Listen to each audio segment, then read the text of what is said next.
Welcome to Bad Gear, the show about the world's most hated audio tools. Thanks to my high-tech gear supply chain, we are going to talk about the second compact synth keyboard in a row, the Novation Mininova. Calling the protagonist of today's episode a keyboard is a bit misleading. Just like me, the previous owner of this Frankennova has a difficult relationship with black and white keys and went full on Leatherface on it. You don't have to be an expert to see that the overall concept of this 2012 virtual analog synth is very similar to that of the 2002 OG Microkorg. You can even find a big knob for choosing your favorite genre. But there's also some real innovation. Novation swapped the trance presets for some cutting-edge dubstep sounds. What? No crapcore? At the first glance, the Novation Mininova is ticking all the boxes. Hands-on controls with a big but slightly wobbly cut-off knob. The infamous genre selector.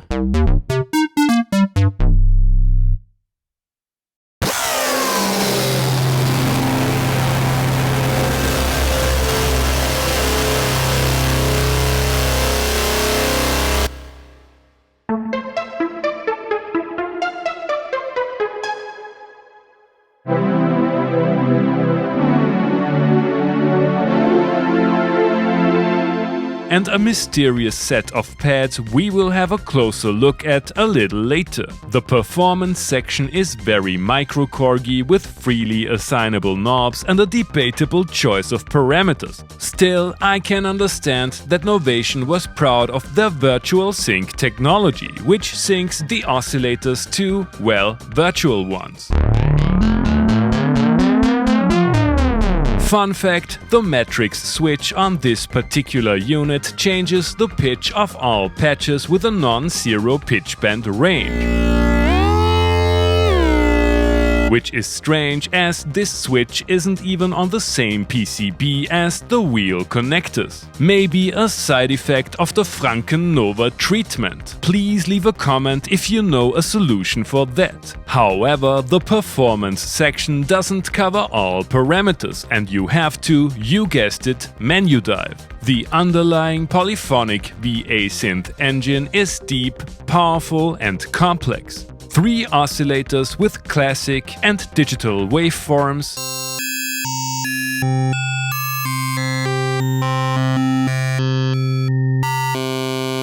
wavetables with 9 waveforms each,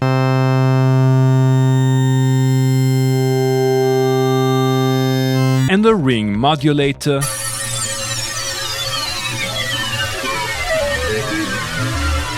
two filters with a multitude of filter models, 6 envelopes, 3 LFOs with freaking scales, and 5 FX units with a gator.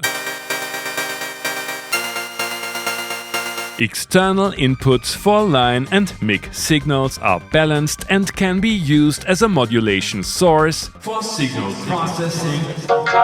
And the synth even has a pitch correction effect built in. Not that I needed it. Patches can be put on speed dial, the mighty arpeggiator is easy to use. You can turn steps on and off. The chorder functionality allows for housey chords and the massive modulation matrix can be tweaked in real time using the pads in animate mode. Cool. I appreciate the big and very blue display. The unit can be powered and controlled using USB and rumor has it that the keypad is not exactly a Steinway. Mininovas are still available new for prices ranging from $250 sterling to $400 USD. The Novation Mininova seems like a souped up blue anniversary edition of the OG Microkorg. Did we really need yet another compact synth keyboard? You have already heard the little Nova in today's intro tune. I assume that's what we called a modern sound 10 years ago. I wanna know what the arpeggiator does to a generic chord progression I found on the circuit.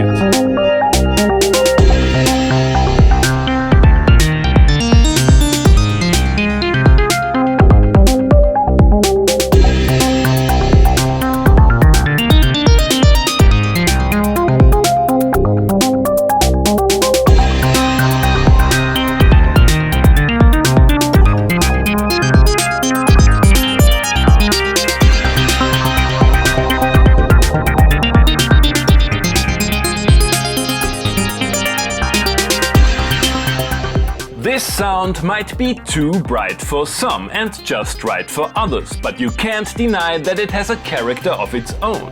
I really liked the arpeggiator and the performance features, and Gator FX are awesome. Let's assign some modulations to the animate buttons, activate the chorder and see if the Mininova can hold up with analog gear in this lazy house jam.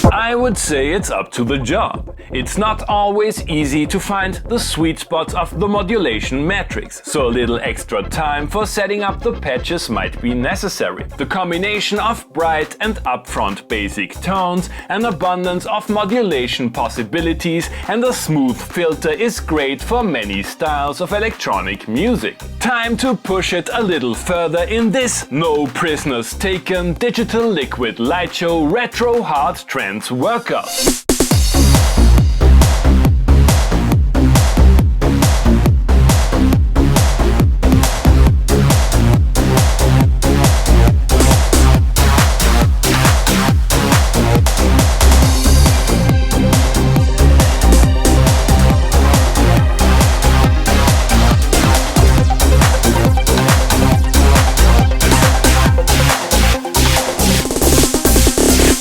Verdict: the importance of compact synth keyboards cannot be overestimated.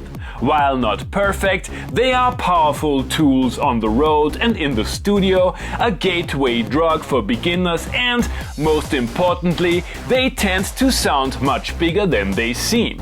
Which one you choose is up to your own taste. Classic sounds of the Microkorg, a mix of analog tones and Roland's supernatural engine in the JDXi, or the hyper-complex structure of the Alesis Micron. They all have their place in modern music production. The Mininova excels when it comes to proudly digital and in-your-face sounds, and would be my choice for wreaking havoc on dance floors both retro and contemporary. Still, there is one thing that really bugs me. Why didn't they let me choose the genre categories?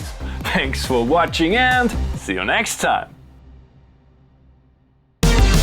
Hey guys, I hope you enjoyed the episode. Feel free to like, subscribe, become a patron and leave a comment what other kind of gear you would like to see and hear on the show.